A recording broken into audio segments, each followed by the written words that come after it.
ঢাকা আজ শুধু যানজট, বায়ু দূষণ বা আবাসন সংকটের শহর নয়, এটি দ্রুত একটি পানি সংকটের শহরে পরিণত হচ্ছে। রাজধানীর ভূগর্ভস্থ পানির স্তর গত 2 দশকে উদ্বেগজনক হারে নিচে নেমেছে। একই সময় আশপাশের নদীগুলো বুড়িগঙ্গা, তুরাগ, শীতলক্ষ্যা, বালু দূষণে বিপর্যস্ত। জনসংখ্যা বেড়েছে, ঘনত্ব বেড়েছে, আবাসন উলম্ব হয়েছে, শিল্পায়ন প্রসারিত হয়েছে। প্রশ্ন হলো, এই শহরের ভবিষ্যৎ পানির নিরাপত্তা কোথায় দাঁড়িয়ে?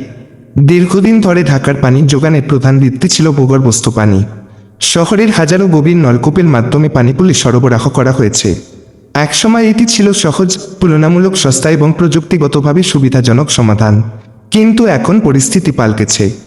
বিভিন্ন গবেষণা ও সরকারি পর্যালোচনায় দেখা গেছে, ঢাকার বহু এলাকায় ভূগর্ভস্থ পানির স্তর প্রতি বছর 1 থেকে 3 মিটার পর্যন্ত নিচে নামছে। এর অর্থ শুধু আরও গভীরে নলকূপ বসানো নয়, এর অর্থ বাড়তি বিদ্যুৎ ব্যয়, অবকাঠামোর দ্রুত ক্ষয়, পানির চাপের বৈষম্য এবং দীর্ঘমেয়াদী সম্পূর্ণ এক অস্থিতিশীল সরবরাহ কাঠামো।